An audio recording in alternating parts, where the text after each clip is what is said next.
Man prieks jūs šorīt sveicināt Hospice LV teltī. Lai gan pa telti šo mēs nevaram nosaukt īsti, ja, tā ir mūsu, kas man šodien teica, dzīvības aplis, ja. Mēs gribējām izveidot tādu vidi, kur ir tāda, mēs esam visi kopā, nav, ka kāds uzstājās uz skatuves un kāda ir tādā tā kā pakārtotā lomā skatītāji kaut kur zālē, tāpēc es ceru, ka mums šodien arī izdosies iesaistīt jūs diskusijā. Vakardien mēs pavadījām tiešām ļoti brīnišķīgu un tādu ļoti dziļu un svarīgu diskusiju dienu. Un es vakardien arī, protams, visu dienu šeit biju un vairākās no tām diskusijām, kas bija vakar, tika pieminēta arī tēma, par ko mēs šodien runāsim. Mūsu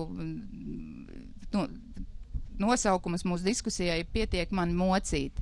Man šī tēmas nosaukums ļoti, ļoti patīk. Man liekas, viņš arī piesaista uzmanību un īstenībā ļoti daudz ko pasaka par to, par ko mēs runāsim. Ja?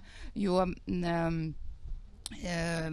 šī te pietiek mani mocīt ir viena no tām frāzēm, ko mēs esam dzirdējuši no saviem pacientiem. Ja? No hospice pacientiem.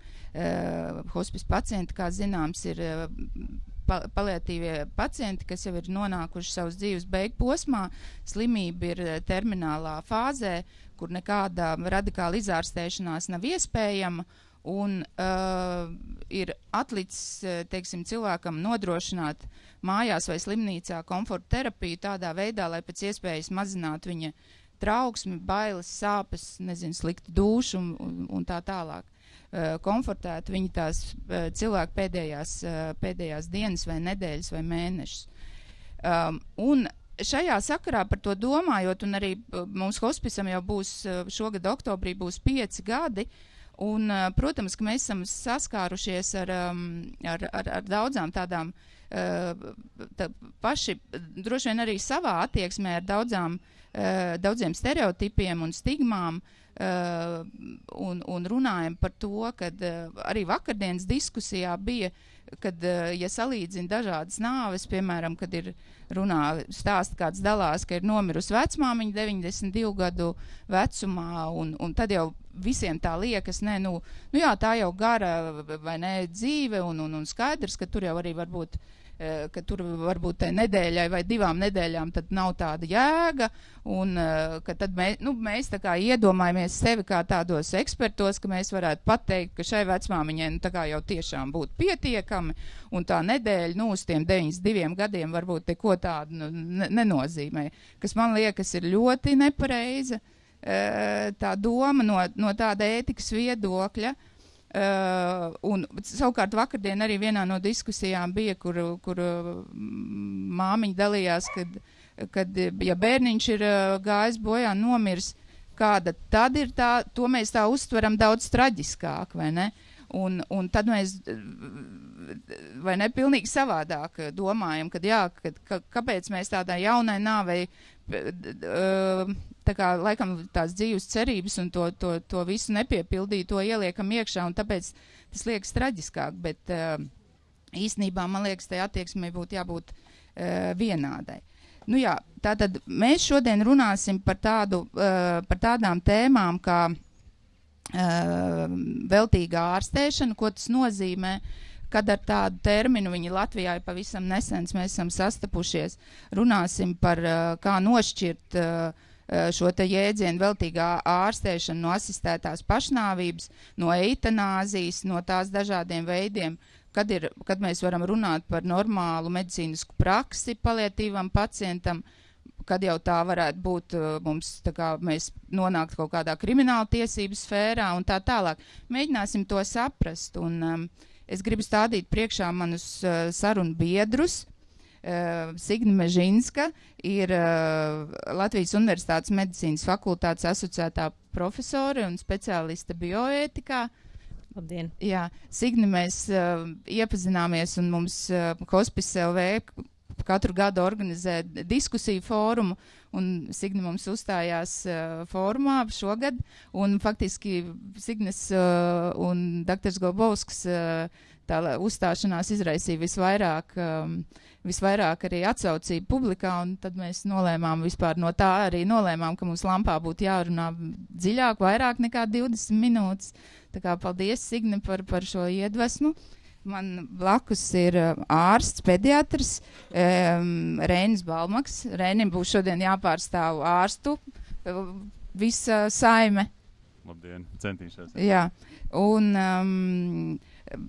šeit stāv priekšā Rihards Poļaks, kas ir advokāts, juridisko zinātņu doktors, speciālists krimināltiesībās, un Rihards ir sarakstījis šādu te nopietnu grāmatu, tiesības uz nāvi, un savu doktora grādu ir aizstāvējis tieši eitanāzijas krimināltiesiskie, medicīniskie un ētiskie aspekti. Tā kā, mēs esam šeit, manuprāt, mums būs visos jautājumos, ko mēs apspriedīsim, mums būs ārsta viedoklis pieejams, mums būs jurista viedoklis, mums būs Signes no ētikas, varēs nokomentēt. Tā kā es domāju, ka mums visus aspektus mēs varēsim aptvert. Man blakus ir Eva Lauska. Labdien visiem! Jā, Eva ir mūsu kolēģi, un Eva es esmu, tā teikt, īpaši pateicīga, jo Eva ir gatava dalīties ar savu pieredzes stāstu, kas ir pavisam nesens.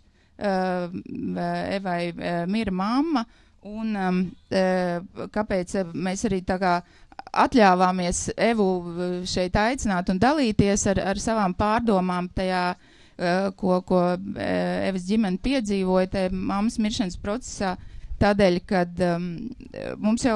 mēs bijām Latvijā diezgan tālu tikuši, mums bija šī te veltīgās ārstēšanas diskusija, mums bija pacientu tiesību likumā, bija grozījumi izstrādāti, ko ārstu biedrība virzīja. Un tieši bija atrunāta šī iespēja, kad Latvijas cilvēkiem būtu, konsultējoties ar savu ģimenes ārstu, būtu iespēja e-veselībā, piemēram, izdarīt atzīmi attiecībā par to, kā viņi šobrīd veseli, teiksim, būdam pie skaidras saprašanas, tā teikt, izteikt savu gribu, ko viņi gribētu, ja iestātos termināls stāvoklis, veģetatīvs stāvoklis vai minimālās samaņas stāvoklis, ka cilvēki varētu atteikties, ka es negribu, lai ar mani ķermeni veic tādu manipulāciju, tādu atdzīvināšanu, tur reanimāciju, vēl kaut ko. Šis projekts gāja un bija ļoti liels atbalsts viņam, bet, diemžēl, es nezinu, vai politiķiem vai kam pietrūka drosmes, un tieši publiskās apspriešanas tajā stadijā mēs redzējām, kad ir arī daudz saka, paga, kas te jūs te tagad eitanāziju, vienkārši pa citām durvīm gribat Latvijā te atļaut, un zem tādas tās motīvu, man liekas, arī tālāk neaizgāja šis te. Nav tik pesimistiski, šobrīd iet uz starp ministriju saskaņošanu drīz būs. Jā, virzās, bet lēnāk nekā. Jā. Ne, es saku, tas bija, man likās, redz, cik mēs jau esam tādi maleči un tiešām labi iniciatīvu virzam, jo arī vakardien vairākās diskusijās tieši arī ārsti, kas mums bija teicis to, kad tikai šitais iet cauri, kad būtu iespēja cilvēkiem atteikties, izpaust savu autonomo gribu, un es tik garu stāstu, es atvainojos. Un Eva bija tik drosmīga, ka tajā publiskās apspriešanas laikā tu tā kā arī uzrakstīji to savu stāstu. Un tas man likās ļoti, bija redzams, ka tev ir pilna sirds, ka tev ir dusmas vai uz sistēmu. Nu, tā varēja laikam nolasīt, un tu lietoji tādus vārdus, kad gandrīz mēnesi notika nepiedodama fiziska vardarbība ar manu mammu. Un man ļoti tā kā emocionāli aizķēra tas tevis teiktais, un tas, ka tu to pasaki publiski, es domāju, tas ir vēl vairāk nozīmē, ka tas tev tiešām bija sāpīgi. Un man liekas, ka mēs varētu to mūsu diskusiju tieši sākt, Eva, ka tu padalītos ar to stāstu, jo vispārīgi runāt, man liekas, ir baigi grūti. Mums būtu, mēs arī esmu pārējos runātājus aicinājusi kādu piemēru, mēs varētu izrunāt un padalīties un padomāt paši, cik tā mēs esam gala beigā vai zinoši, vai ētiski, vai mēs esam paši tādi tie morāls pīlāri, lai pateiktu, kā nu kurā situācijā vai tik viennozīmīgi viss ir un visu tā var ļoti labi saprast. Eva, padalies lūdzu ar savu stāstu. Paldies par šo iespēju, jo tieši tā.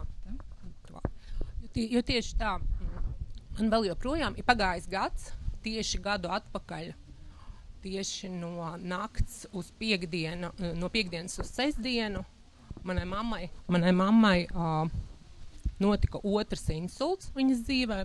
Pirmais insults notika tad, kad es mācījos vēl vidusskolā. Viņai nebija vēl 50 gadi.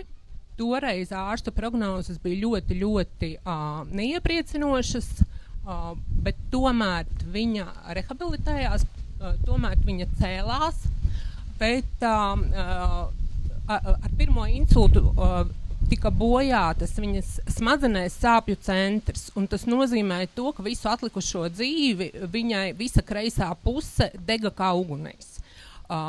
1993. gadā, tas ir 30 gadus pirms viņas nāves, viņai tika piešķirta invaliditāte uz mūžu. Tas ir nevienam nebija šaubu par viņas stāvokli, par viņas smagumu un par perspektīvas trūkumu šī stāvokļa kaut kādā uzlabošanā. Protams, kopumā, neskatoties uz šo savu veselības stāvokli, viņa, kā viņa varēja, tā viņa turējās, bet viņai klāt nāca vēl vesela virkne ar hroniskām un ļoti smagām slimībām. Tas ir 3 zaru nervas, sejas nervu iekaisums, kas prasīja papildus ļoti stipru medikamentu lietošanu, un tā rezultātā viņa krita vairākas reizes un bija mākslīgā gūža, un beigās bija diagnoze arī onkoloģiska. Tas bija audzējs uz galvas, kas tika diagnosticēts pagājušo pavasari. Viņai tieši bija jau 84 gadi, un tas, ka nebūs labi, tas jau es jau to nolasīju no staru ārsta kabinetā. Jo viņa skatījās uz mums abām ar tādu nolemtības sajūtu, tad smagi nopūtās un teica, te jau ļoti daudz gadiņu, pamēģināsim 10 starošanas. Vispār vajag 18, bet pamēģināsim 10. Viņa izturēja tieši 9. Tā rezultātā radās nākošais insults, kas paralizēja jau labo pusi. Viņš nebija tik apjomīgs kā pirmais, bet viņš skāra dzīvības uzturošos refleksus. Viņai atteica runāšana, rīšana un urīna izvadīšana. Un tad sākās tas nobeiguma sāpju ceļš slimnīcā,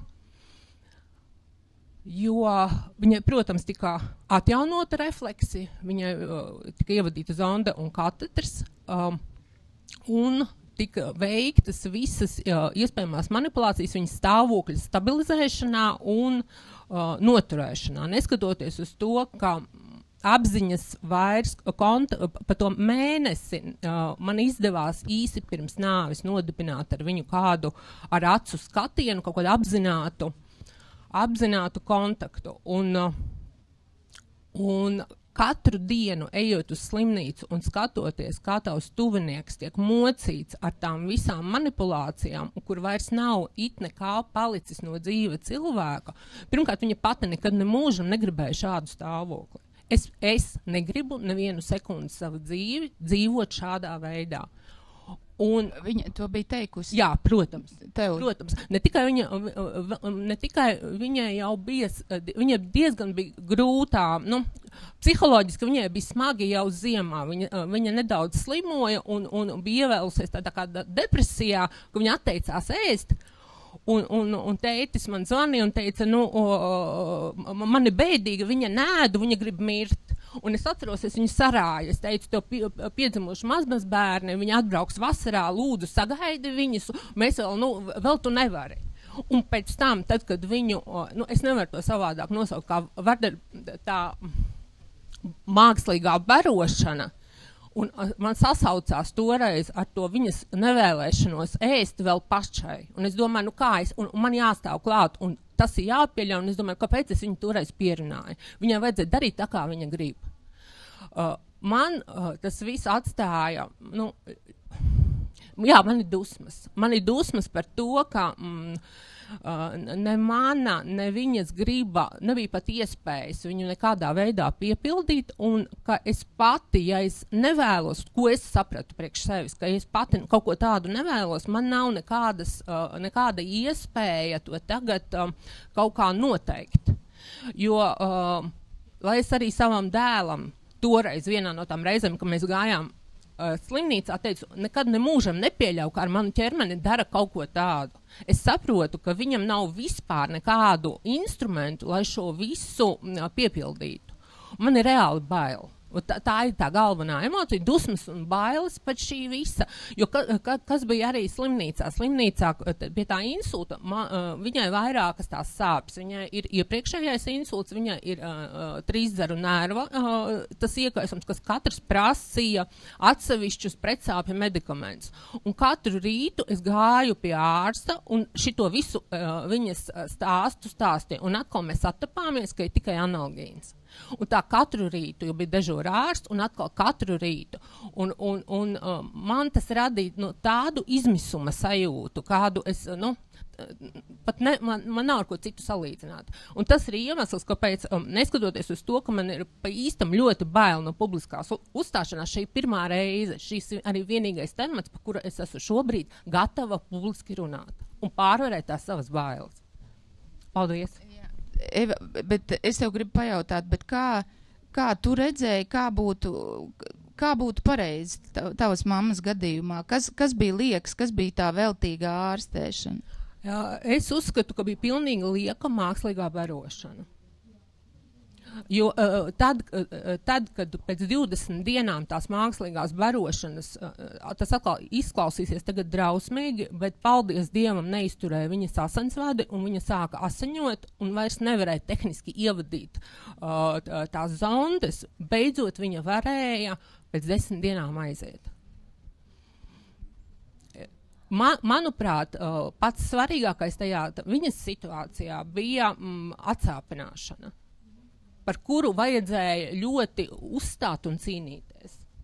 Visa veida atsāpināšana, kas viņas gadījumā bija ļoti svarīga, bet viņa pat pati nevarēja to pateikt. Ja, tas arī, es nevarēju gūt pārliecību, ka viņai tiešām nesāp.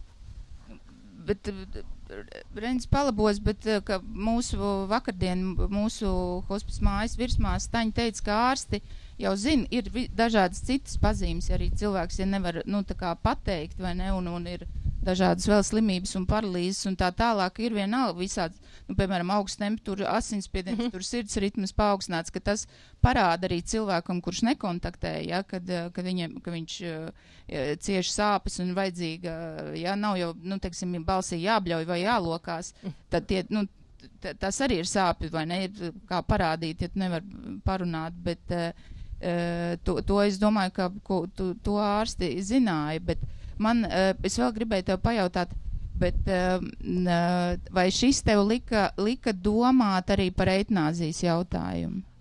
Jā, eitanāzija, bet es, primāri es domāju, ka tas nav, eitanāzija, tas būtu tēma, par ko runāt. Es neredzu vispār nevienu iemeslu, kāpēc mēs par to nevarētu diskutēt. Gan cilvēku, gan valsts līmenī, bet konkrēti manā gadījumā izšķirošais bija tā beigu fāzes, kā man viņš izskatījās, procesa paildzināšana nesaprotamu ideju vārdā. Jo dzīves... Tu domā, ka ja nebūtu šī mākslīgā to vielmaiņas procesu tāda uzturēšana, ka viņai būtu aiztaupītas tās 20 dienas. Tā es to redzu. Jā. Pilnīgi liekas. Un pasaka, vai tev ģimenē bija vienprātība par Jā, šo te noteikti. jautājumu? Ne tikai mums bija ģimenē vienprātība, bet arī atmiņas par to, ko viņa gribēja vai negribēja savā dzīvē. Kā mans brālis teica, ka viņa nekad tā nav gribējusi. Nekad. Un tas stāvoklis, kas bija pēdējā viņas dzīves mēnesī, man grūti iedomāties, kurš būtu tas, kas pateiktu, es gribētu tādu dzīvi.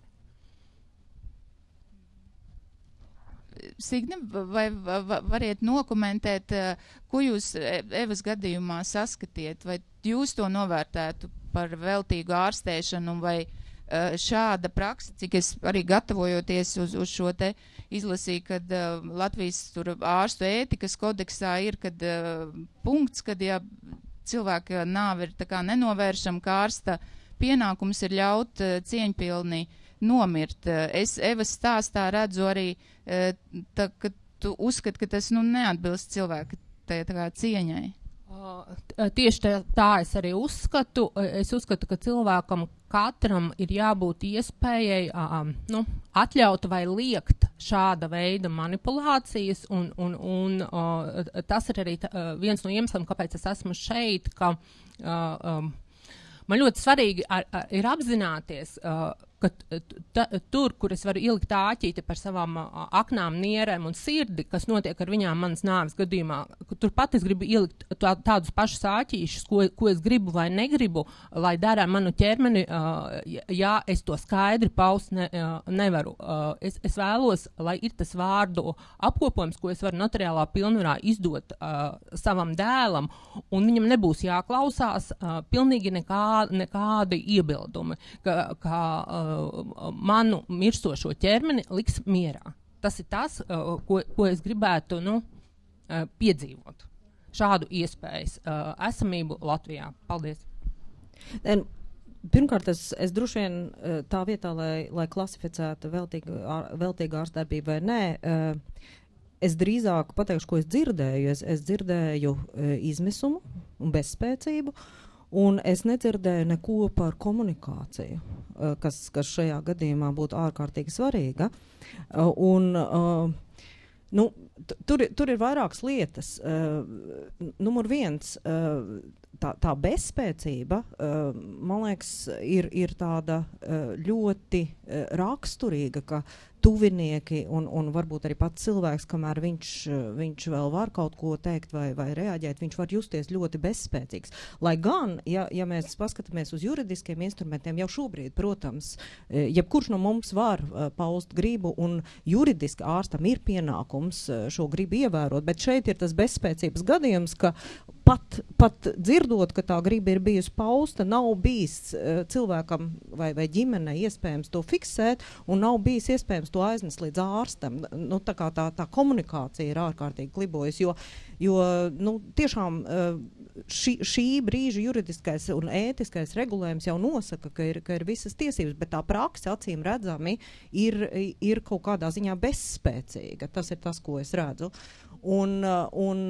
Varbūt, ka Eva var pastāstīt, kāda bija komunikācija, jo Reinis neļaus samelot, komunikācija bieži vien ir daudzkārt svarīgāka pat par kaut kādām medicīniskām manipulācijām šādā situācijā. Kā jūs jutāties komunikācijā? Es runāju diezgan tieši, un es arī runāju par manas mātes tiesībām uz cieņpilnu nāvi. Tieši tādiem vārdiem es arī runāju. Es no vienas bija ārsti dežūrējošie, kas pauda sapratni, bet teica, mums ir tāds protokols un mēs tā darīsim. Jo es biju pašā sākumā, redzot viņas stāvokli un zinot viņas stāvokli pirms pēdējās onkoloģijas un starošanas un pirms pēdējā insulta, man nebija, kā lai saku, kaut kādu cerību uz kaut kādu pilnīgu pozitīvu rezultātu. Tas vairs nebija iespējams, vienkārši objektīvi. Un bija ārsti, kas teica, ko jūs gribat, mums tādā veidā ir sistēma uzbūvēta, un viens ārsts pateica, jūs gribat, lai jūsu māte nomirst no bada? Es saprotu, tad es biju pārāk jūtīgi, tagad es runātu par manipulācijas nepieļaušanu. tādā situācijā. Es saprotu arī, ka daudz vienkāršāk ir vadīties no vispār zināma protokola, un nav jau neviens tam ārstam devis kaut kādu izvēles brīvību, kā darīt vai nedarīt konkrētā gadījumā. Tāpēc es uzsveru, ka tomēr paša cilvēka izvēlē ir izšķiroša nozīme. Jā. Nevis kādam citam. Tieši un tai gribai jābūt kaut kādam veidam, kā to gribu visiem saprotamā veidā varētu nodot. Un pieejamā veidā, jo tā galvenā doma, kāpēc šie grozījumi tiek virzīti, ir nevis tāpēc, lai radītu jaunas tiesības, tās tiesības tur ir, bet lai radītu viegli pieejamu e-veselībā, piemēram, pieejamu ceļu, kur cilvēks ar ārstu atbalstu, ja nepieciešams, var to gribu paust. Un no otras puses, lai tie ārsti, kuri veic šo aprūpi un ārstēšanu dzīves beigās, lai viņiem ir skaidri, nepārprotami tā griba pieejama, ja? Kas šobrīd varbūt ir brīžiem lielākā problēma, pat ja uzraksta šo gribu, tā griba tik un tā var nenonākt līdz ārstiem. Nu jā. Un ētiski tā, protams, ir milzīga problēma, jo cilvēks ir paudis savu gribu, bet juridisku šķēršļu dēļ vai kaut kādu komunikācijas šķēršļu dēļ tā griba netiek pildīta, un tas, protams, ir ļoti slikti. Rihard, jūs varētu nokomentēt šajā piemērā, kā ārsta rīcība ārstu, vai ne? Jūs, kā Eva teica, tur nomainījās droši vien daudz, kamēr mamma bija. Un vai jūs šajā stāstā saredzat, kad kā Eva saka, un kā Signi saka, kad ārsti rīkojas pēc protokola, un mums jau jāsaprot, to es vēlāk Renim arī pajautāšu kādu, mēs jau nevaram visus tos akmeņus iemest arī ārstu dārziņā, un tā kā uzlikt šeit ir tas gadījums, kad iestājas aktīvi, ja, ģimene un pauž, lai gan es kā jurists es arī saprotu, vienkārši to Eva ārstiem saka, mana mamma tā negribēja, bet ārsti jau arī nezina, varbūt Eva melo, Eva, es zinu, ka tu nemeloji, es atvainojos, bet, juridiski vai ne, te būtu taču problēma. Jā, labdien, vēlreiz, ja drīkst ar nelielu atkāpi. Jā. Izteikšu lielu paldies, ka Juristu Saeimas pārstāvi pirmo reizi ir uzaicināti lai diskutētu par tādu tēmu kā eitanāzija vai veltīga ārstēšana. Līdz šim, cik es esmu lasījis kādas diskusijas, kas bijušas Latvijā, arī Pēteris Buks, kas bija mana balss iniciators par eitanāzijas legalizāciju, tad Saeima uzaicināja 3 garīdzniekus un kristīgās reliģijas pārstāvis un uzdeva jautājumu, jūs esat par vai pret eitanāzijas legalizāciju? Es uzturu to vairāk kā retorisku jautājumu, jo, manuprāt, kristīgā reliģija jau gadu desmitiem nemainīgi ir pret eitanāziju, vadoties no Bībeles, teiksim, kanoniem un noteikumiem. Savukārt, kā atkāpēji arī minēšu vienu gadījumu, kad es biju uzaicināts kā dalībnieks ārstu kongresā, neatceros, varētu būt kāds 2018. gads, arī tostarp diskutēt par paliatīvo aprūpi un eitanāzijas par dažādām formām, un es ārstiem, kur pārsvarā bija ārsti, es uzdevu vienu jautājumu. Sakiet, lūdzu, ko jūs darītu, ja jūs atrastu cilvēku uz ielas, būtu izsaukums par nepieciešamo ātro medicīnisko palīdzību, jūs atpogātu kreklu, jo būtu nepieciešams veikt atdzīvināšanas pasākumus, un tur būtu uztetavēts, lūdzu, neatdzīviniet. Vairums ārsti atbildēja, ka mēs tik un tā atdzīvinātu.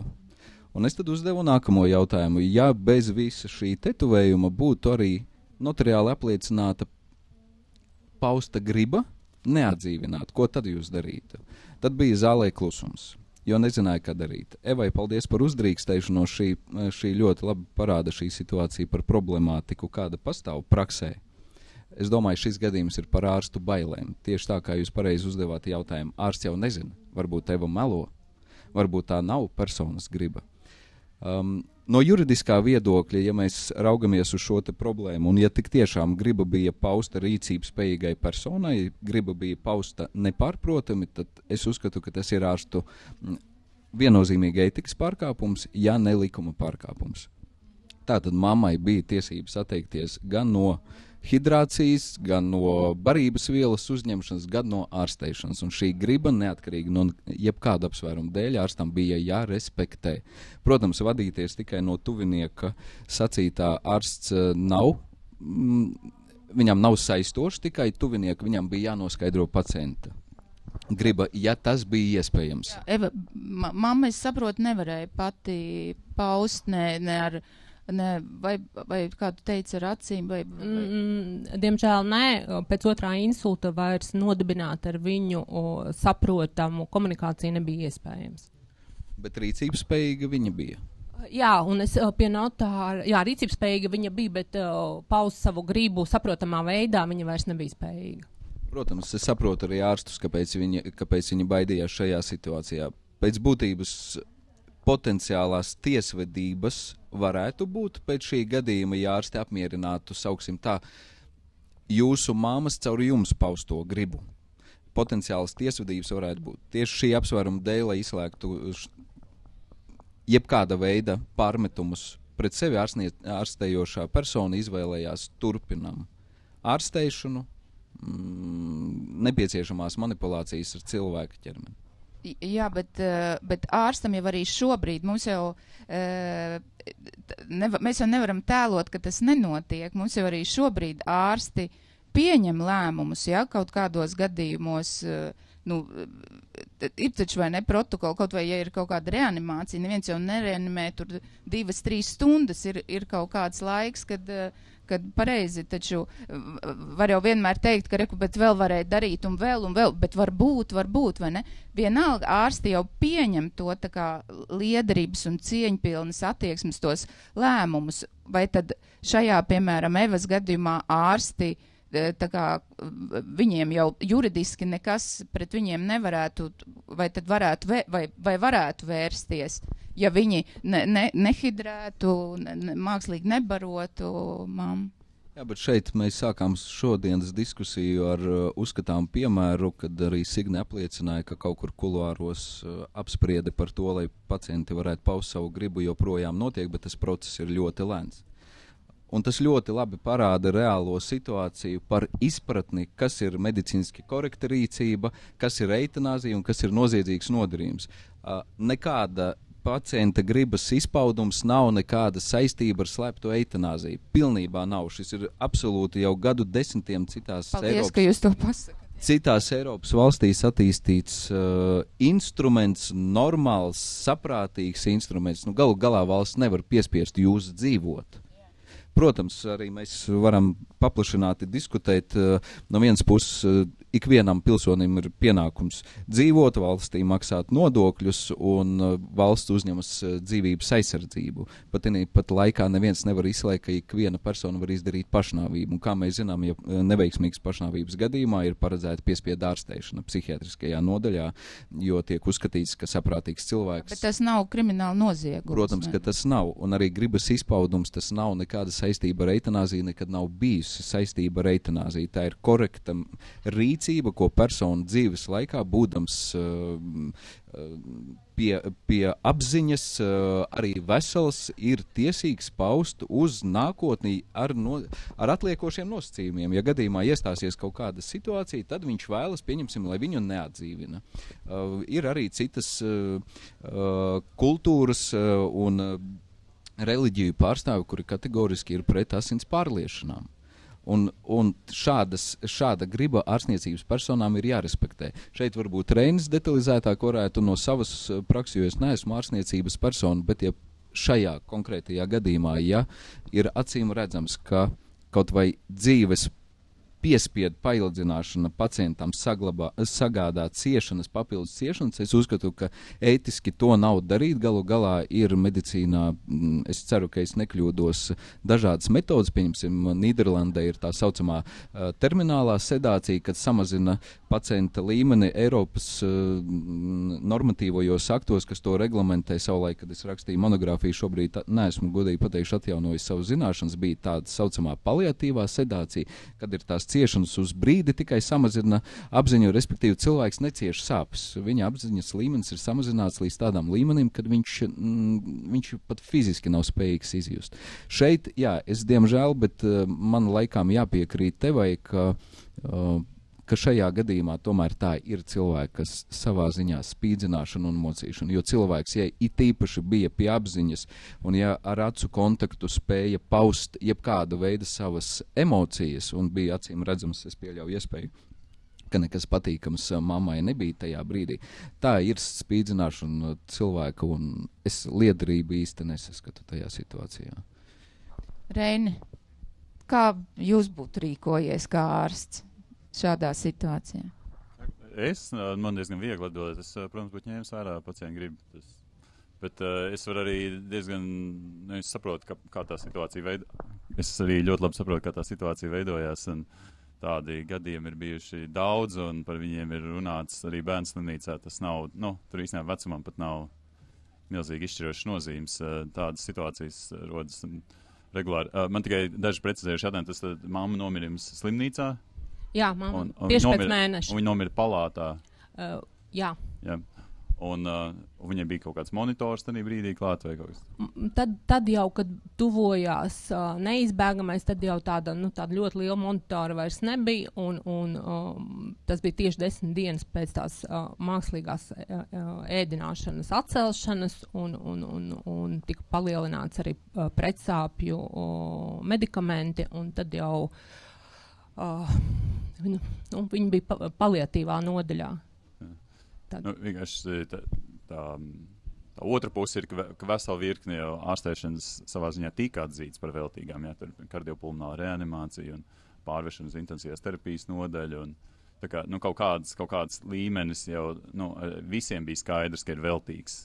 To man teica viens no ārstiem, ka tad, kad es atkal mēģināju runāt par tiesībām uz cieņpilnu nāvi, kā viņu nereanimēs un tik nopietnus tos pasākumus neveiks, kas man savukārt radīja tādu lielu jautājumu pašai sev, kā tad tā sanāk? Ja tā dzīvības uzturēšanas refleksa atjaunošana tajā ilgstošajā nāves procesā ir lēti uzturams, tā kā manas mammas gadījumā, ja? Tā ļoti vienkārši runājot, 2 šļauku jautājums, tad viņai būs jāmocās. Bet ja tas dzīvības uzturēšanas fakts ir ļoti sarežģīts, tad tad mēs ļausim mirt. Tā bija arī viena no tā mana mēneša pārdomām pagājuši vasarā. Tad ļoti skarbi. Bet es klausītos. Jā, es varu mēģināt izskaidrot to situāciju, kā viņi rodās slimnīcā. Tas, ko es dzirdu, ka jūs būtu vēlējusies, lai agrāk pārtrauc barošanu, kas ir pilnīgi saprotama man vēlme.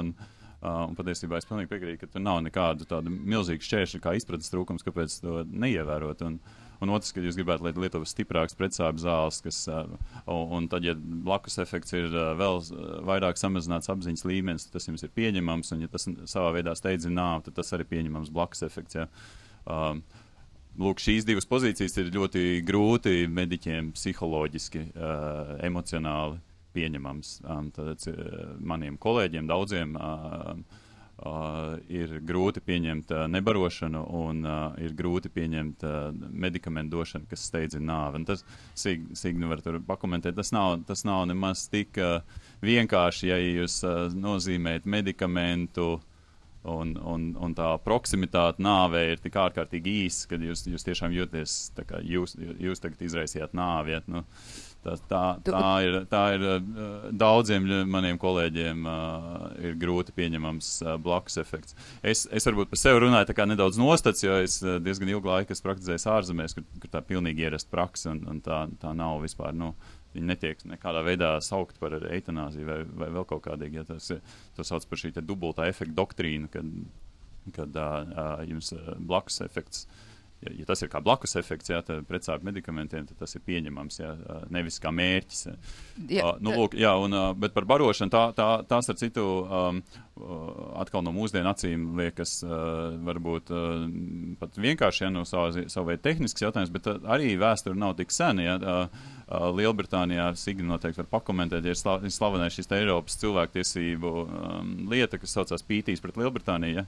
Pareizi, tātad, kur vīrs tiesājās ar Lielbritānijas valdību, vai kas kroni par to, lai pārtrauc sievu barot, kurai bija neirodeģeneratīva slimība. Ja es pareizi atstāstu apmēram šo stāstu. Ja.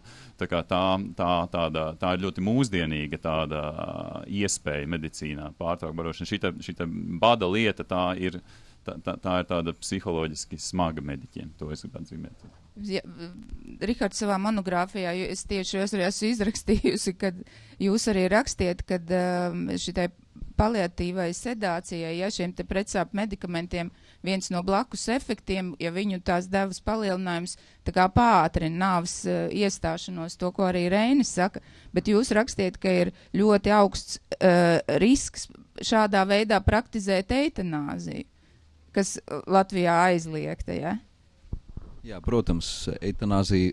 Varbūt es īsumā, lai būtu saprotams, jo mēs savādāk kaut kādā brīdī tik un tā nonāksim līdz tam jautājumam, kas tad ir eitanāzija, kas ir korektā ārstu rīcība. Eitanāzija vismaz es iedalu un uzskatu, ka šāds iedalījums būtu arī izsmaļošs. Tā tad ir aktīvā brīvprātīgā eitanāzija, aktīvā nebrīvprātīgā eitanāzija, pasīvā nebrīvprātīgā eitanāzija un ārsta asistētā pašnāvība vai asistētā pašnāvība. Tātad pirmais pamatkritērijs eitanāzija var būt gadījumos tad, kad pacients uz eitanāzijas izpildes brīdi vai ārsta asistētā pašnāvības brīdi izjūta ciešanas, tātad viņš ar apziņu saprot, ka viņš cieš un to pašu arī jūt. Vispārējie gadījumi, tā nav eitanāzija, vai nu medicīniski korekta ārstu rīcība, vai nu iespējams kāds cits noziedzīgs nodarījums, bet noteikti nav eitanāzija. Tātad par šiem, protams, ka risks, izmantojot paliatīvās sedācijas vai terminālo sedāciju, aizsegā izpildīt faktiski eitanāzija pastāv. Tāds pastāv risks un šādi gadījumi ir bijuši gan Nīderlandē, gan Beļģijā, gan citur pasaules valstīs un pieļauj iespēju varbūtības formā arī kaut kur arī varbūt arī Latvijā. Protams, ka Latvijā nav neviena oficiāli reģistrēta eitanāzijas gadījumā un vispār starp Baltijas valstīm tikai ir viens reģistrēts, tas bija Lietuvā, ja es nekļūdos 98. gads, kad Živilijas Slavinskiene pat būdama ārstniecības persona ievadīja nāvējošu medikamentu devu savām dēlam, kurš nelaimīgas mīlestības dēļ pašaizdedzinājās, bija apdegumi, kas skaidrs, ka novestu līdz letālam iznākumam un mamma nespēja to izturēt. Vispārējais nav, kā jau es minēju, eitanāzija. Paliatīvā sedācija, jā, bet šeit būtu par ārsta gribas noskaidrošanu. Ja ārsta griba ir atvieglot, nevis pātrināt, apzināt nāvi un šādā veidā atbrīvot no ciešanām, tad tā ir medicīniski korekta rīcība, ja ārsts apzināti palielina medikamentu devu, zinot, ka šādā veidā iestāsies tūlītēji vai īsā laika posmā pacienta nāve, tad mēs varētu runāt par eitanāziju, kādām no tām formām, teiksim.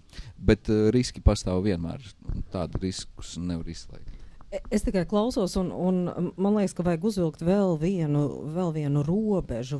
Tas visu laiku ir balansēšana. Tā medicīnas ētikas lieta ir tāda balansēšana.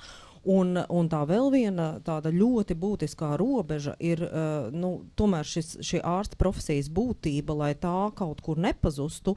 Un tas, ko jūs minējāt sākumā par šo tādu, ka tur ir vēl viens risks nonākt situācijā, kur ļoti viegli var pateikt, šim cilvēkam jau ir 92 gadi, un vispār kaut ko viņam darīt ir veltīga ārsta darbība. Ja?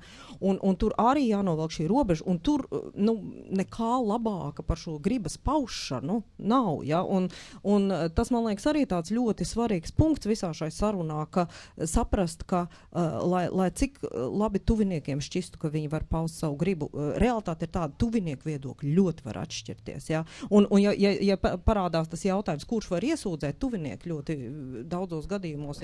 Piemēram, Evas gadījumā, ja piemēram tavam brālim būtu cits viedoklis, vai ne? Un jūs tur, zini, savas attiecības, ja, pie mātes gultas vai ārsta kabinetā, ja, nodaļā risinātu, vai to, ko sauc šiem te tālie putni, ja, ko mums pat māca brīvprātīgo apmācībā, kad ir paliatīvs vai hospice pacients, ir viena meita, kas mammu, piemēram, kopja un visu dara, un tad atbrauc no Anglijas, ja, māsa un saka, viss, ko tu dari, ir pilnīgi nepareizi, es jūs visus te tūliņ iesūdzēšu tiesā, ja viņi atbrauc 3 dienām, visu izārdu, visu pasaka, ka viss ir nepareizi un aizbrauc prom. Ja, un tādi, vai ne, un tam cilvēkam arī ir tiesības tā domāt, kaut kas viņam, ja viņam ir kaut kāda tāda pārliecība attiecībā par māti, bet es, protams, piekrītu, ka vispār viss šī te arī tās veltīgās ārstēšanās un viss šī te iespēja no kaut kā atteikties, tā pats svarīgākais arī, ko Rihards saka, ir tā cilvēka griba.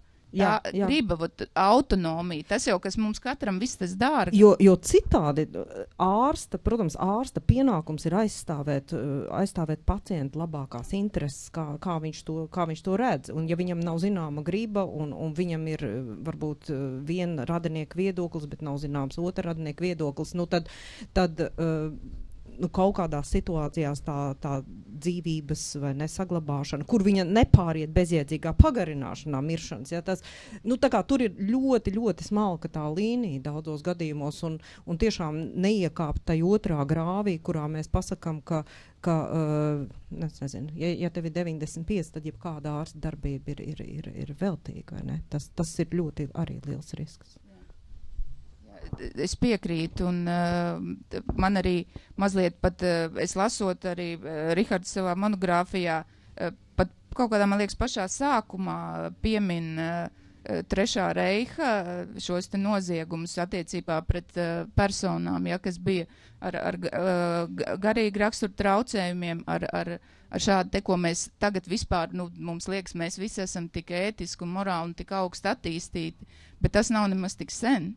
Kad šāda te ideja un desmitiem tūkstošu cilvēku tādā veidā Vācijā tika... Bet nejauksim to reitanāziju, tur mērķis bija pavisam cits. Nē, mērķis ir cits, bet tas, ko Signi tagad saka, kad mēs tā robeža mums jābalansē, mēs vienā brīdī pasakot, ka 92 gados jau pietiktu, ja, un var tur, nezinu, vai ne, nav vairs jēga tur nedēļai vai kam, tad mēs jau ļoti tuvu nonākam šīm te idejām, kad ir, ka mēs kādi citi, ja, vai tie radi, vai vēl kaut kas tagad esam tā kā gudrāki un mākam pateikt, kuram pietiek, kuram nepietiek, un te mēs jau vēl te veseli milzīgi, vēl to visu varam samudžināt un sarežģīt attiecībā uz personām tiešām ar garīgi raksturu traucējumiem, vai kā viņām iespēja izpaust gribu, cik mums tas jāuztver ir...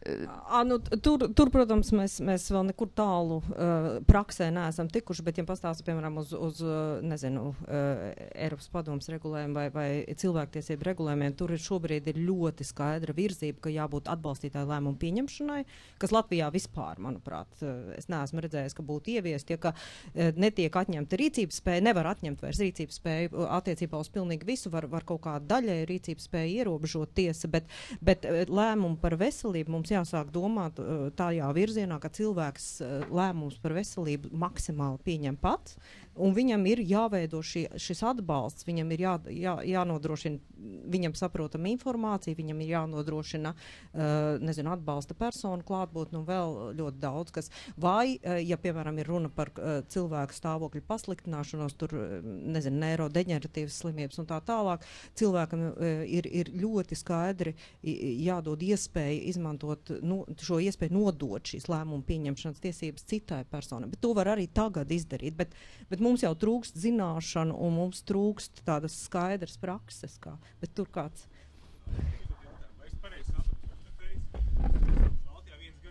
Var iedot mikrofonu, lai cik? Jā, Vai es pareizi sapratu, tu teici, ka mums Baltijā ir bijis viens gadījums tāds, viens reģistrēts, un tad jautājums ir tāds, tas viens gadījums, tikai viens, tas ir kaut kādi likumdošanas šķēršļi, vai cilvēki paši nav gatavi pieņem šo lēmu paši par sevi, vai viņi vienkārši nepieņem to lēmu un izvairās, vai mūsu dzīvot gribi ir pārāk liela? Paldies par jautājumu. Es domāju, ka vārds eitanāzija jau izraisa ļoti daudziem bailes. Es savādāk to nevarētu nosaukt, jo Saima, protams, jūs saprotat, ja ir nobalsojuši manā balsī noteikts skaits cilvēku, tas nav 10, tie nav 100. Tā tad ir kaut kāds sabiedrības viedoklis, ka šī tēma būtu jātīsta. Un ja vienīgais, ko politiķi var izdomāt, uzaicināt 3 garīdzniekus un uzdot jautājumu, vai jūs esat par vai pret, nepieaicinot ārstniecības personas, nepieaicinot galu galā juristus, tostarp ārstniecības personās plašāk, es domāju, psihiatrus, paliatīvās aprūpas nodaļas pārstāvis, onkologus, tāda arī es pieļauju iespēju, ir droši vien profesija. Tad par ko mēs runājam? Tā ir Strausa poza. Mums ir problēma, mēs izliekamies, ka viņas neeksistē. Tātad iebāžam galvu tur, kur strausi iebāž, un problēma ir atrisināta. Bailes no vārda eitanāzija, jo tieši arī dēļ šī trešā reiha laikā, teiksim, realizētā nozieguma, kuram nebija nekad saistības nekādas ar eitanāziju, lai kā viņu slepenos dokumentos tobrīd sauca par eitanāziju, radīja šo te negatīvo nokrāsu attiecībā pret šo, teiksim, sāpju un ciešanu izbeigšanas instrumentu, ja tā var teikt. Jo eitanāzijas būtība ir žēlsirdīga nonāvēšana, un pareizi viņu izpildot, kā tas tostarp arī Nīderlandē ir speciālas vadlīnijas, kuras tika izstrādāts gadu desmitiem, es pieļauju iespēju, ja nekļūdos, vadoties no prakses, kādās proporcijās, kādos apstākļos, cik būtu pareizi viņš izpildāms. Jo ir bijuši gadījumi, kad eitanāzijas izpildes procesā arī bijušas kādas komplikācijas, kas bija saistīts tīri ar medicīnisko medikamentu nepareizu pielietošanu vai pēctecības nepareizā. Bet būtība eitanāzijas jau ir žēlsirdīga nonāvēšana. Nē. Es to neaicinu, bet likums jums neaizliedz, jo valsts jau jums nevar piespiest. Pašnāvība nav krimināla sodāma. Bet problēma jau ir, protams, tāda, ka eitanāzijas gadījumā tā nav pašnāvība. Tā ir ārstniecības persona iesaist šajā, un likums aizliedz ārstniecības personai nogalināt. Par eitanāziju mēs varam runāt tikai tad, kad trešā persona tiek iesaistīta šajā dzīvības izbeigšanas aktā vai ar ļoti aktīvu rīcību, pieņemsim, sagādājot medikamentus un fiziski ievadot pacienta vai jebkura cilvēka, teiksim, organismā, otrs sagādājot šos te medikamentus vai līdzekļus, bet aktīvi neiejaucoties. Un aktīvi, kā jau es minēju, viens no tāds, kas gan robežojas ar medicīniski korektu rīcību, tā ir tā saucamā pasīvā nebrīvprātīgā eitanāzija. Nebrīvprātīgā nozīmē, ka nav zinām pacienta griba, viņš to nav spējīgs paust, ir acīm redzama veltīga ārsteišana, un ārsts pats pieņem lēmumu pacienta vietā, ka es uzskatu, ka šajā gadījumā nav jāturpina ārstēšana vai, teiksim, nodrošināšana ar barības vielām vai ūdeni, un pacienti tādā veidā panāk ātrāku nāves iestāšanos. Tas gan ir ļoti sarežģīts, komplicēts jautājums, jā, ja kādam ir interese, es pieļauju iespēju, joprojām var iegādāties to monogrāfiju un izlasīt, tur ir tieši nodaļa, kas ir veltīta, lai saprastu, kā viņi nošķirt no medicīnas korektas rīcības. Bet atbildot īsumā uz jūsu jautājumu, tās ir bailes. Tas ir ļoti nepatīkams vārds.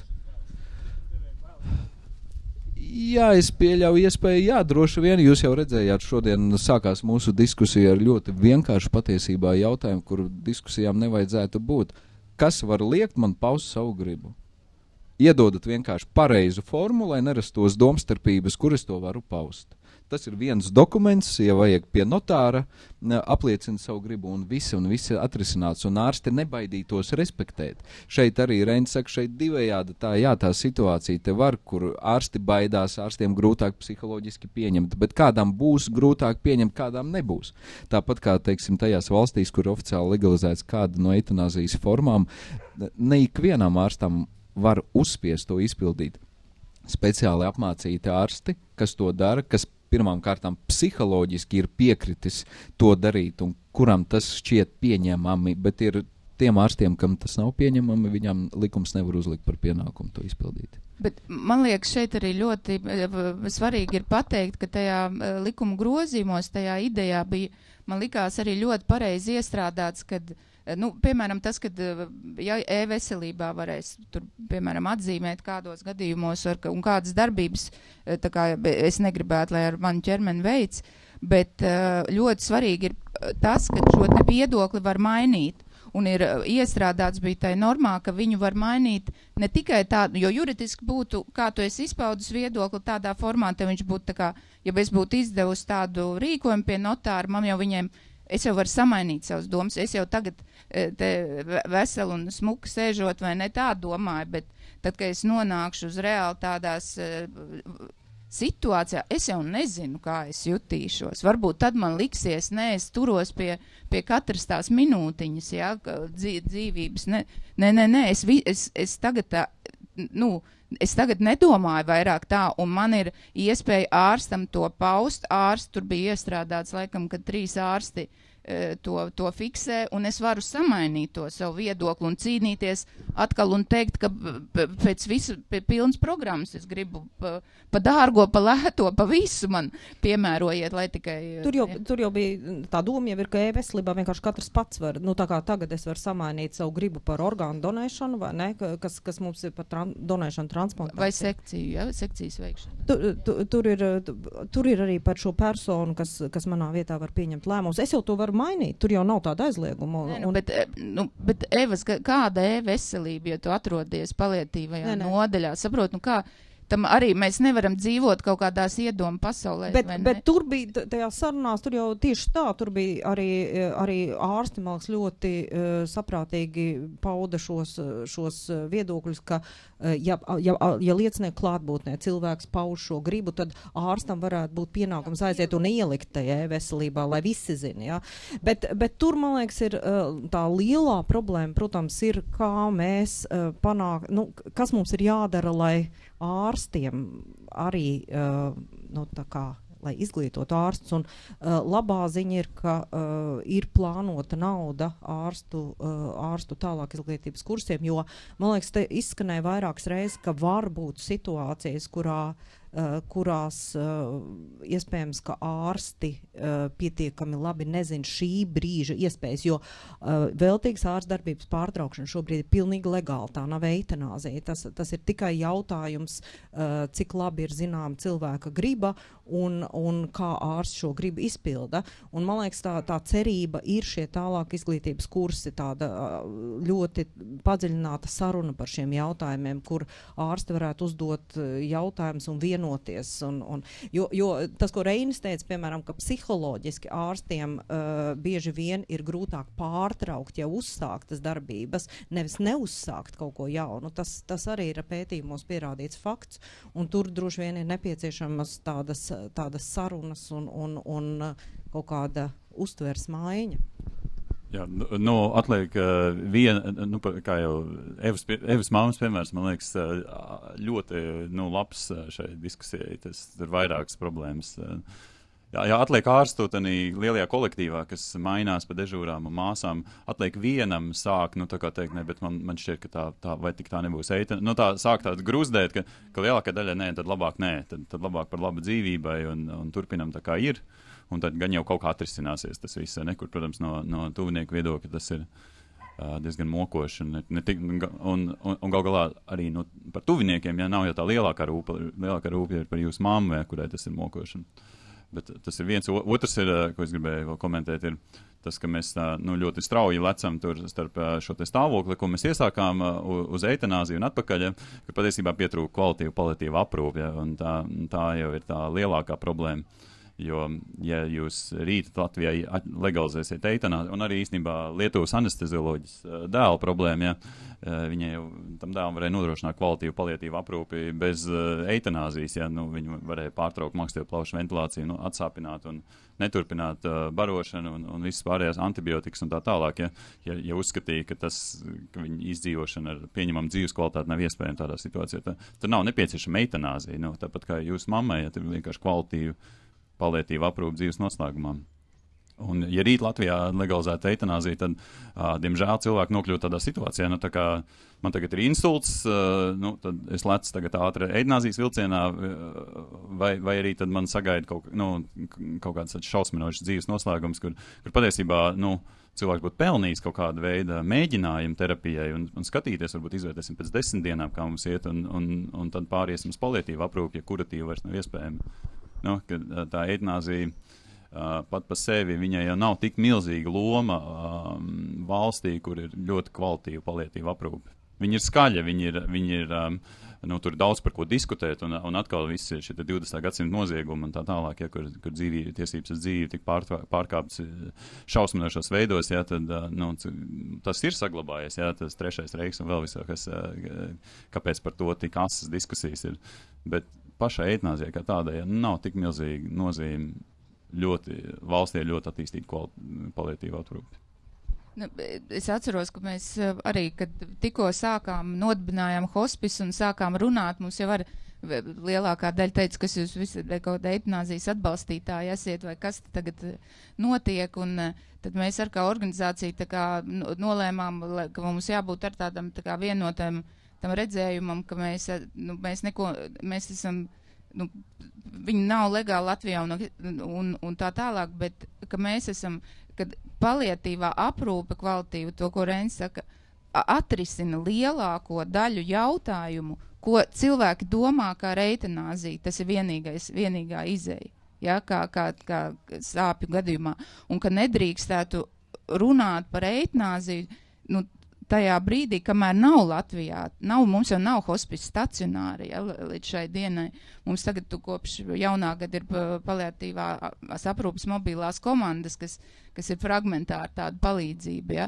Un, kā saka doktors Sosārs, tad 95% visu sāpju var ar medikamentiem koriģēt un komfortēt, ja, bet ir kaut kādi tie tikai daži procenti, un man liekas, ka vēl ir svarīgi pateikt, man liekas arī jūs, un jūs arī grāmatā rakstiet par to, kad eitanāzija jau nav tāds, ka tu tagad tādās mīles mokās, tagad tur kaut ko vari tagad kādiem daktariem likt sev tur izrakstīt, vai ne, vai kaut kāds medikamentus, kas tev novedīs pie nāves.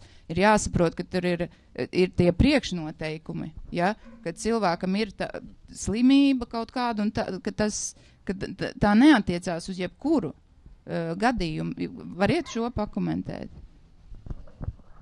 Es varbūt vienu soli atpakaļ par to paliatīvās aprūpes kvalitāti. Man liekas, tas, it kā vispār zinām tā frāze, ka paliatīvās aprūpes mērķis ir nesaīsināt dzīvi, bet arī vēl tā kā nepagarināt. Jā, tas atkal tas līdzsvaru jautājums, un mēs to nevaram šobrīd izpildīt. Mēs nevaram neatsāpināt daudzos gadījumos pienācīgi, ne mēs varam apstāties tad, kad ir jāapstājas, un tā man liekas, ir lielākā problēma, bet par eitanāziju, kas ir jau tāds blakus jautājums tieši tā, un kas ir tas mazā, kas nepadara to mazāk būtisku, bet tas ir jāsaprot, mēs runājam par ļoti mazu gadījumu skaitu. Protams, ka tajās valstīs, kur ir legalizēta eitanāzija, skaidrs, ka tur ir ļoti skaidri nosacījumi, priekšnoteikumi, kādos gadījumos un ar kādu lēmumu, kādā kārtībā vispār cilvēks var lūgt šo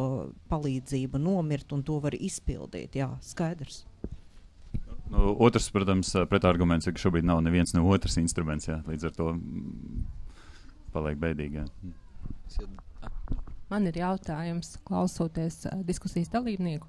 Ja pagājuši gadu es būtu atnākusi uz slimnīcu ar notariālu pilnvaru, kur man māte būtu pilnvarojas mani atteikties pēc maniem ieskatiem no viņas jebkādas ārstēšanas, vai ārstiem būtu pienākums klausīt to manu gribu, manas mātes vārdā. Tā es gribētu. Šodienas Latvijā. Es vairāk sliecos, ka jā, bet atkal teikšu tā, ka izslēgt katrā gadījumā, pat pie veselības, kur varētu atzīmēt ķeksīšus, izslēgt potenciālas tiesvedības nevarētu nevienā gadījumā. Pieņemsim, jums mamma būtu izsniegusi, atbrauktu jūsu brālis, kā piemēru es minu, kurš pateikt, man ar māsu ir sliktas attiecības, mana māsa ir noskaņojusi mammu, un tā nebija viņas griba, jo viņa man ir teikusi, ka viņa nekādos gadījumos negribētu. Tātad es runāju par tām potenciālām tiesvedībām. Jautājums būtu, ko tiesa vērtētu pierādījumus. Ir vai nav noziedzīgs nodarījums, ir vai nav, teiksim, kaut kāda jūsu ieinteresētība. Ja šobrīd tā jūs man vienkāršoti uzdodat jautājumu, tad uzskatu, ka ārstam ir jāievēro jūsu gribu un būtu jāizpilda. Jā, tas pacienta tiesību likumā ir aprakstīts, kur būtu problēma, praktiskā problēma būtu tā, ka daudzi mediķi būtu justos nekomfortabli pieņemt šo iesniegumu. Un tad sāktos, gaidīsim pirmdienu, tad būs nodaļas vadītājs, tad iesim pie slimnīcas vadītāja, un tad jūs nokļūt turpat tāpat tās 20 dienas paiet, kamēr cilvēks saprast, ko tieši ar to darīt, jo tā galīgi nav ierasta prakse.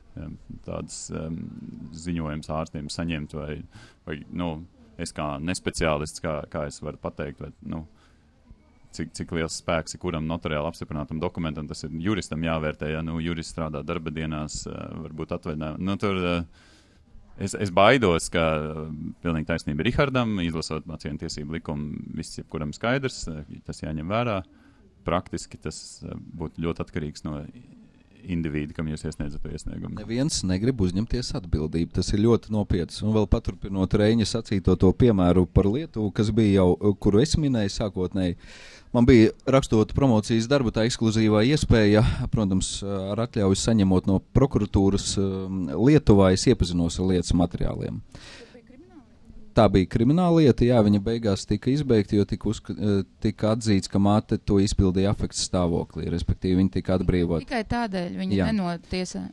Jā, viņu nenotiesāja, un es redzēju tās bildes es, protams, ka nevarēju saprast lietuviešu valodu, kas tur ir rakstīts, bet es redzēju, teiksim tā, cietušā bildes.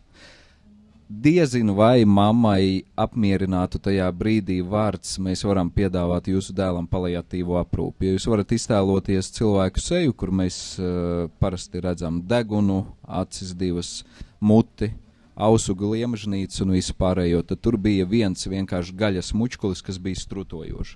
Tur nebija šaubas par to, ka tas bērns nedzīvos ļoti ilgi, un vai tā paliatīvā aprūpe būtu vai tā paliatīva aprūpe būtu mierinājums mammai, diezinu vai. Cilvēciski es varētu iztēloties viņas emocijas tajā brīdī, ka viņa tiešām ļoti, ļoti cieta psiholoģiski pirmām kārtām redzot savu dēlu un saprotot, ka viņš mirst un viņš nomirs 100%. Tur nepastāvēja pat droši vien medicīniski 1%. Protams, neattaisnoja mātes rīcību no tā, ka legāli viņa nav bijusi, bet cilvēciski es varu viņu saprast.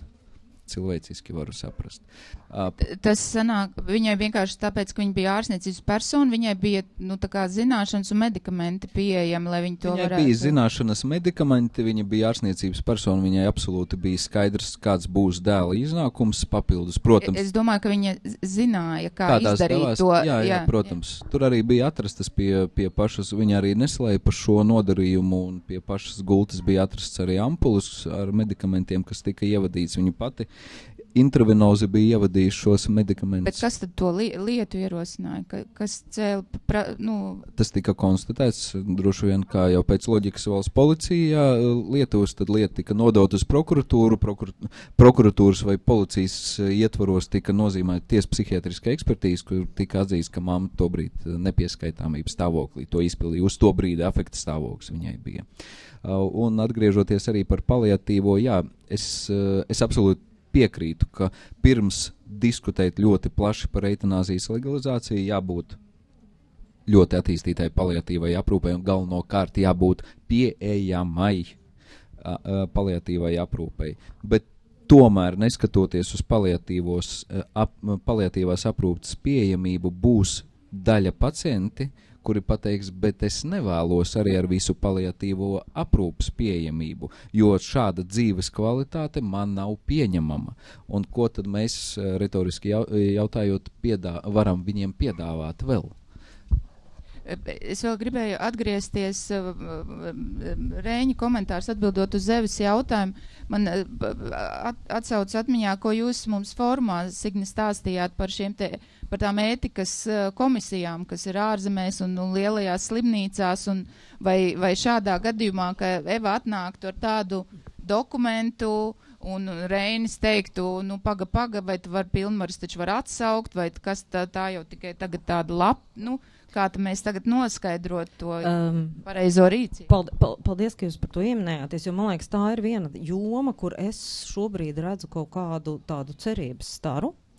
Jo kaut kā pēdējos mēnešos lielās slimnīcas, un pie tam neatkarīgi viena no otras vairākas, ir sākušas procesus, lai pa īstam tā kā mēģinātu iedzīvināt šo ētikas komiteju darbību. Un tas ilgus gadus ir bijis ļoti formāli, vienmēr ārstniecības likumā ir bijuši ierakstīti šīs tā kā klīniskās medicīnas ētikas komitejas. Kaut kur viņas pat formāli ir pastāvējuši, bet viņas ļoti, ļoti vāji ir darbojušās. Un šobrīd es redzu tos procesus un tādu patiesu interesi. Un jā, tas ir tas veids, kādā jūs teicāt ārsts, neviens negrib uzņemties atbildību, bet skaidrs, ka tās ir arī milzīgs sloks vienam uzņemties atbildību. Es atceros, es man stāstīju, tad, kad es biju Ņujorkā praksē, tieši ētikas jautājumos Mount Sinai slimnīcā, viņiem 24 stundas diennaktī bija pieejama ētikas komiteja, viņiem bija pieejams jurists 24 stundas diennaktī un psihologs. Un skaidrs, ka tāda institūcija, kurai uzticās gan ārsti, gan pacienti, ja, kura varētu sniegt šo skatu no malas, un es tiešām gribētu domāt, ka jūsu mammas gadījumā, ja tur būtu darbīga vai reāli strādājoša ētikas komiteja, ka būtu vieglāk pieņemt šos lēmumus un saredzēt to veltīgumu, ja tur viņš ir. Bet ir cerība, ka tas Latvijā varētu attīstīties, notiek šādi procesi, un varbūt tas notiek pārāk lēni, bet virsās. Ja mēs atgriežamies pie Evas gadījuma, tad, piemēram, Eva pauž viedokli, ārsts saka, neveic, pieņem citus lēmumus, tad Evai būtu iespēja iet Stradiņu slimnīcā pie ētikas komisijas un teikt, paklausieties, es te redzu, kā Eva bija teikta, nepiedodam fizisku vardarbību. Mana vīzija būtu vēl tāda, ka nebūtu pat Evai jāgaida, bet ārsts pats jau, ja tur ir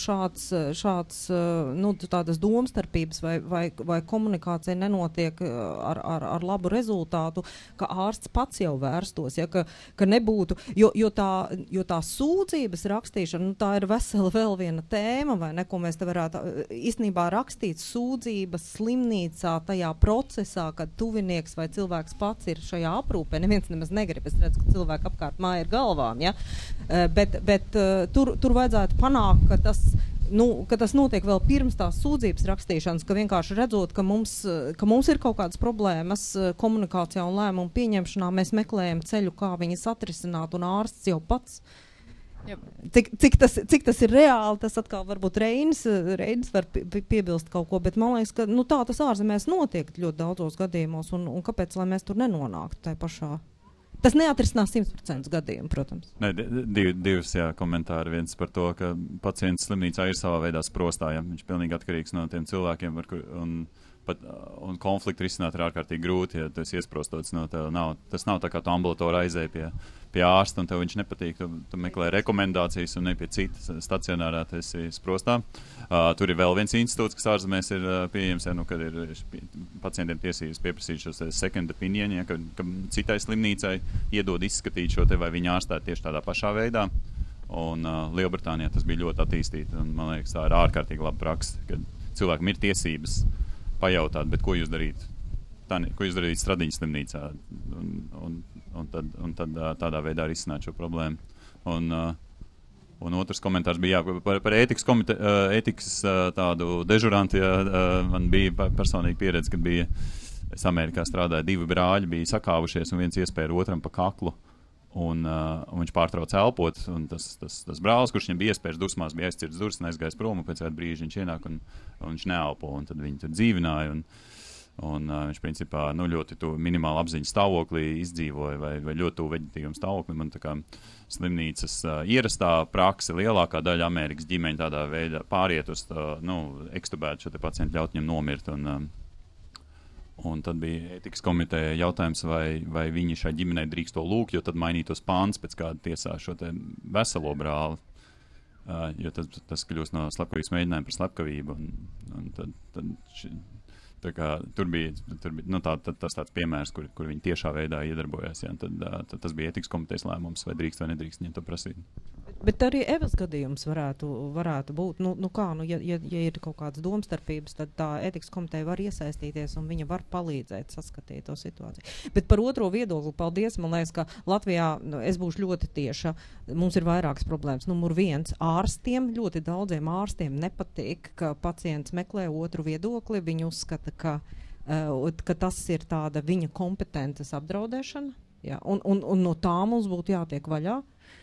Un otrs, tai pašā Lielbritānijā daudzos definētos gadījumos otro viedokli apmaksā Jā, tas ir gan ambulatori, piemēram, smagos gadījumos, gan slimnīcās. Gan apmaksātai slimnīcai, kas veic to darbu, ja tas jau bieži ir milzīgs darbs, tad tie strīdīgie gadījumi parasti iet kopā milzīgi to bagāžu ar izmeklējumiem, un tur kādam cilvēkam tas aizņem vairākas dienas, lai to visi atšķetinātu otrā galā. Jūs tagad tā runājat, es pilnīgi sabijos, es iedomājos, kādā būtu jābūt izmisuma stāvoklī, lai, ja mamma, piemēram, man atrastos palietīvā nodaļā, un es tagad būtu tik drosmīgi, kaut vai jurista būtam un rakstītu tagad sūdzību par ārstu, kurš strādā nodaļā, pie kur atrodas tagad mans radinieks, vai ne, vai tur tagad kaut ko ālētos ar savām juridiskām zināšanām, tā tālāk. Es sēdētu ar draugiem, tos lādētos un stāstītu, bet es to nedarītu. Es baidītos, ka es ar savu to taisnības cīņu panākšu, ka viņai vispār, ja, tur nepienāks klāt vai vēl kaut kā, ja, ko mēs esam. Un paldies Renim, kad pacēla šo te jautājumu par to pacientu iesprostotību. To mēs redzam pie saviem pacientiem, hospice pacientiem, kad cik daudz man kolēģi neļaus man samelot, mēs redzam to, kad pacients saka, es gribu mājās, ja, no slimnīcas, no paliatīvās nodaļas, vediet mani mājās, bet radinieki saka, nē, tu man mājās nomirs, kā es darīju, kā es neko nezinu, es negribu uzņemties atbildību, vislabāk slimnīcā, tur visu izdarīs, un tam cilvēkam, kurš guļ tajā gultā, ja, un nav spējīgs, viņam jau, lai arī viņam būtu pie pilnas samaņas, viņa reālā tā rīcības spēja ietekmēt to savu stāvokli un aizbraukt mājās, viņam ir tieši nekāda. Viņš nevar to noorganizēt, izdarīt, un viņš guļ tur, kur viņu noliek. Ja? Un tā kā tas ir, protams, ļoti svarīgi, ka ir tiesībām jābūt vispārīgām vai ne, bet ļoti, ko es vēl gribēju pateikt, ir šis te izpildījums, šī te piemērojamība, tas, ka to gribas aktu, kā tu viņu paudu, kā tu viņu var atsaukt, cik tas ir pieejami. Es atceros, tā, ka bija par veltīgu ārstēšanu arī diskusija, vienā, kurā mēs piedalījāmies, tur arī uzdevu jautājumu, piedalījās arī no NMPD, ja, no ātrās palīdzības. Viņi saka, bet ja jau arī to būtu izdarījis tādu, piemēram, Ilzi ierakstu, ja, bet ja es uz ielas nokristu, viņi jau nezina, ka tā ir Ilzi, viņi vienalga veic visus atdzīvināšanas, iespējamos pasākumus, tikai tad, kad ja es nonāktu institūcijā vai ne slimnīcā, tad būtu tas pieejams, ja? Vai mēs par to vēl runājām, ka tam kaut kā būtu jābūt pieejamam arī mājas aprūpē, ja? Kur mums nav dators, mums nav cilvēks nodaļā, viņam ir, vai ne, kur mēs redzam, tur ir daudz, protams, ir ļoti svarīgi, kā notiek šī te realizācija tām tiesībām. Mēs ar Signu kopā strādājam tādā grupiņā, šādi tiekamies par to likuma izmaiņu, un šis ir bieži arguments dažādās sēdēs no dažādiem cilvēkiem par to, ko tad darīt neatliekamās medicīniskās palīdzības dienestam, kad viņus izsauc. Man personīgi tā nešķiet milzīga problēma. Man liekas, viņiem nav jāpēt dokumenti, viņiem jāglāb dzīvība ir, un viņi izdarīs to, ko viņi parasti dara, un aizdīs uz slimnīcu, un slimnīcā, un tur jau tas, ko Signa teica, ja kaut ko turpināt, vai kaut ko pārtraukt, vai neuzsākt, tas īstenībā ir viens un tas pats. Un ja beigās konstatē, ka tā nebija tik pārkāpta jūsu griba, tad to vienkārši nevajag vairāk turpināt. Un tā ir vēl viena lieta, tā ir vēl viena lieta, kas psiholoģiski ļoti grūti ir mediķiem, pieņemsim, neielikt elpošanas caurulīti kādam, kuram izsīkst elpošana, ir daudz vieglāk nekā izņemt kādam, kuram jau ir ielikt, un tad viņš nomirst. Tās psiholoģiski ir milzīga atšķirība, juridiski un ētiski nav nekādas. Ja mērķis nav nogalināt, bet mazin... Izpildīt gribu.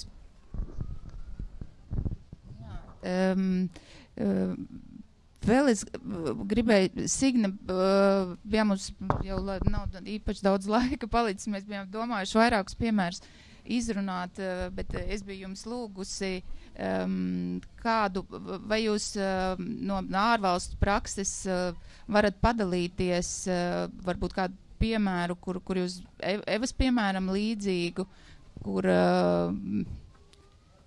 vai vēl kādu citu, kas mums tā kā diskusijas noslēgumā mums ļautu mums aiziet mājās un vēl turpināt par to padomāt, par ko mēs šodien runājam. Drīzāk tas piemērs, par ko mēs runājām, viņš bija mazliet no citas operas, viņš bija no tā piemēru krājuma, kur var gadīties, ka nevis ārsti tā kā turpina šo veltīgo ārstēšanu, bet uz to uzstāja arī tuvinieki, jo vienkārši, lai parādītu, cik ļoti daudzveidīgas varbūt tās situācijas, un nav tā, ka vienmēr ārsts ir tas, kas ietiepīgi turpina to.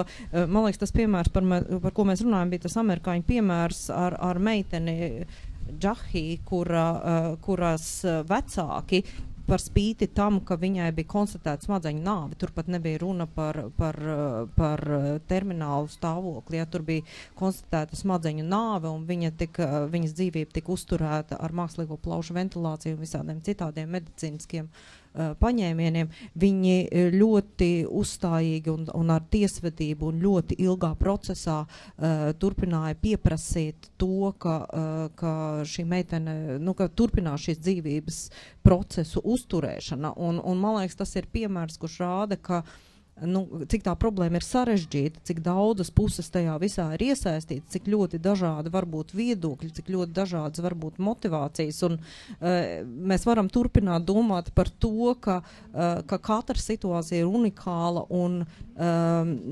mēs nekad ne ar vienu juridisku aktu vai ne ar vienām ētikas vadlīnijām neatrisināsim visas situācijas, bet mēs varam ar to, par ko mēs šeit runājām, ar gribas paušanu, ar nezinu, ārstu apmācībām, ar šādām sarunām, ja, mēs varam mazināt to gadījumu skaitu, kuros mēs nonākam pie tā, ka kāds cilvēks cieš, vai kā tā Džahī gadījumā, ka viņa kļūst tā kā par instrumentu, vai viņas ķermenis tiek uzturēts pie dzīvības par spīti tam, ka ir vispārējais konsensus, piemēram, medicīnā, ka tas ir bezjēdzīgi un tā tālāk. Mēs varam tikties uz to, ka mēs maksimāli darām visu, lai mazāk būtu šāda situācija. Bet tās ļoti grūtās situācijas, viņas būs tāpat.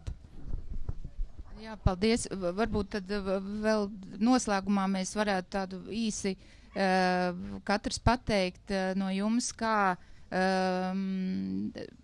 mēs jau šeit nerunājam, mūsu sarunas mērķis nav tagad noskaidrot, kurš ir par vai pret vai eitanāziju vai atļaušanu vai neatļaušanu. Man liekas, ka mūsu sarunas mērķis bija parādīt, kad ko man ar kā juristam visu laiku gribās kā saprast, tas ir skaidrs, te ir jādara tā, te ir tā, un pateicoties Signai, jūsu toreiz uzstāšanās mūsu tajā formā, man likās, nav, tiešām ir sarežģīti, un tiešām tie jautājumi ir uz tādas balansēšanas robežas, un vai šī diskusija, kā jums, vai likās, ka mēs kādam palīdzam, vai mēs ļaujam cilvēkiem padomāt par kaut ko jūs paņemsiet līdzi no šīs diskusijas? Es personīgi uzskatu, ka viens piemērs, kas tiek plašāk, teiksim, analizēts, dod kaut kādu kopēju izpratni gan par problemātiku, gan par iespējamiem risinājumiem, gan kādam varbūt kļūst skaidrāk, ko tad drīkst, ko nedrīkst, kādos brīžos drīkst, kā to drīkst darīt, un ikviena diskusija, protams, ir tikai apsveicama. Par šīm tēmām ir jārunā, ar viņām ir jārunā gan akadēmiski, kas es pieļauju iespēju arī norisinās paralēli, bet arī to starp, kā Signe arī minēja, tad ārstiem ir paredzēts apmācības par gribas, teiksim, ievērošanas jautājumiem, aspektiem, teiksim, pieļauju iespēju arī būs kādi praktiskie piemēri, kā pareizāk rīkoties, ārstiem vajag pārtraukt baidīties, respektēt pacientu gribu. Teiksim tā, no tiesvedībām neviens nekad nav pasargāts un tikai šis arguments nevar tam kalpot. Griba ir svarīga, pacienta griba ir, es teikšu, pat vairāk ir svēta un viņi ir jārespektē. Protams, ja viņi ir dota pie cilvēkām spējot to paust, teiksim, kad viņa nav kādu citu cilvēku ietekmēta, ka tiešām neroda šaubas par tās gribas tiešām esamību un par patiesumu tās gribas. Jā. Tāpat arī nevajag baidīties no vārda eitanāzija. arī par to būtu jārunā un jādiskutē, kas tad ir patiesībā eitanāzija, kas nav eitanāzija, un ja gadījumā mēs kaut kādā tuvākā laikā vai tālākā nonāktu līdz šim te jautājumam, tad arī sabiedrībai tikai pēc vispārējas, teiksim, izglītošanas tādas kolektīvās, lai saprastu un nebūtu šī te jaukšana korekta medicīniska rīcība ar eitanāziju, tad arī ļaut lemt legalizēt vai nelegalizēt un kādu tieši. Bet baidīties tikai dēļ tā, ka ir piešķirta negatīva, kā, teiksim, laba nāve, teiksim, kā sinonīms tiek lietot, baidīties no tā nevajag, jo realitāte ir tāda, ka latentā formātā izpaužas jebkurā valstī. Es pieļauju iespēju, ka arī Latvijā tas nav izņēmums, vismaz no plašsaziņas līdzekļiem savulaik, kad es lasīju, ka arī ir ārsti, kas anonīmi atzīstas, ka tā norisinās. Jautājums, protams, vai tā brīža publikācijas ir attiecināmas tik tiešām uz reāliem eitanāzijas gadījumiem vai tiem pašiem, kā Eva arī minēja uz savu piemēru, ja, piemēram, būtu pārtraukta jebkāda ārsteišana, teiksim, un nodrošināšana ar barības vielām, kas ir absolūti korekta medicīniska rīcība, ja, teiksim, indikācijas uz to norāda un ārstām ir jārīkojas no kaut kādām vadlīnijām. Tātad jādiskutē, jāturpina diskutēt padziļinātāk un atsevišķi varbūt jautājumi tiešām, jo īpaši skrupulozi ir jāskaidro gan sabiedrībai, gan arī profesionāļiem, nozares profesionāļiem, jo arī tur es pieļauju iespēju nav tāda vienota koncepta. Paldies. Nu, mans komentārs ir varbūt tāds, ka jums vajadzētu to problēmu skatīties, ka, ja runā par kaut kādu veltīgu ārstēšanu, vajadzīgu ārstēšanu, tad nosacīt ir tur kaut kāds zaļais gals, kad pilnīgi noteikti ir vajadzīgs, un noteikti ir sarkanais gals, kur pilnīgi noteikti nav vajadzīgi. Un pa vidu ir šī pelēkā zona, par kuru mēs diskutējam, ja pa tiem ekstrēmajiem skaidri saprotamiem gadījumiem jau, tur jau neveidojas tās diskusijas, un tas notiek, tas ir pieņemams. Ja. Jo šā pelēkā zona ir mainīga, un viņa attīstās, un katru reizi ir vērts par to runāt. Es pat varu nosaukt vairākus piemērus, kas kādreiz viens piemērs konkrēts, ko es vienmēr šeit minu, ir Dauna sindroms, 21. chromosomas trisomija. Kādreiz viņas pat neuzņēma bērnu slimnīcas intensīvās terapijas nodaļā, kur šobrīd tas nebūtu par iespējams, ja tas iedomāties kaut ko tādu. Ja, tā kā tas mainās, tie stāvokļi, un mēs attīstamies, un ir labi, ka mēs par to runājam. Paldies, ka mani uzklausījāt visi. Man vēlreiz bija iespēja to visu norunāt no sevīm nost, un es apdomāšu un noteikti runāšu ar notāru. Mēs noteikti ģimenē aprunāsim iespēju vismaz šobrīd esošo normatīvo aktu ietveros paust savu gribu, ģimenes ietveros kādam vēl. Tas ļoti svarīgi. Vajadzēs drosmīgi notāru vēl atrast. Jā, es papūlēšos. Paldies. Ja, es ļoti līdzīgi gribēju, kā Eva teikt. Jūs zināt, ka savu gribu par orgānu transplantāciju pēc nāves ir atzīmējuši pāris % no Latvijas iedzīvotājiem. Un tad mēs varam skāļi runāt par gribas paušanu, bet īstenībā mēs esam ļoti kaut kādā ziņā mājiņticīgi un bailīgi. Tas ir viens no, vai varbūt ir citi iemesli, kāpēc cilvēki to neatzīmē, bet ir ļoti viegli iespēja ieiet e-veselībā un izdarīt to, ko tur jau tagad var izdarīt, lai tai gadījumā, ja kaut kas notiek, lai noņemtu to slogu no tuviniekiem nost vismaz tajos jautājumos, kur to jau var izdarīt. Un es esmu diezgan pārliecināta, ka gada laikā mēs nonāksim, vai pāris gadu laikā, laikam līdz 25. ir plānots īstenot, mēs nonāksim līdz tam, ka tur varēs atzīmēt arī to gribu par veltīgu darbību neturpināšanu. Bet mana lielā vēlme ir sāciet domāt par to tagad, lai tad, kad tas būs pieejams, lai nebūtu tā, ka 1% Latvijas iedzīvotāji to ir izdarījuši. Paldies, Ignija, arī par šo aspektu, bet man liekas, ka arī, ja 1 vai 2% to ir izdarījuši, tad tas arī ir svarīgi, jo tie ir cilvēki, kas ir pauduši, un jo mēs vairāk runāsim un skaidrosim, jo vairāk to izdarīs, bet man liekas arī par veltīgo ārstēšanu, ja, ka bija tā diskusija, te teica, ka kaut vai Latvijas ārsti, tie, kas tiešām saprot gan šo te terminu, gan no kā viņi atsakās, kaut vai ārstiem būtu šī te iespēja ielikt to ķeksīti, vai ne, un protams, ka ir svarīgi tā iniciatīva ir ļoti svarīga, un mēs viņu arī atbalstam un atbalstīsim. Un, jā, tā kā liels paldies diskusijas dalībniekiem un paldies klausītājiem, kad mūsdienu laikmatā, kur viss tikai ļoti ātri mainās informācija, nosēdēt un noklausīties šo te, jā, sirsnīgs paldies. Un tad šo diskusiju mēs beidzam un nāciet uz citām diskusijām uz Hospice telti. Paldies!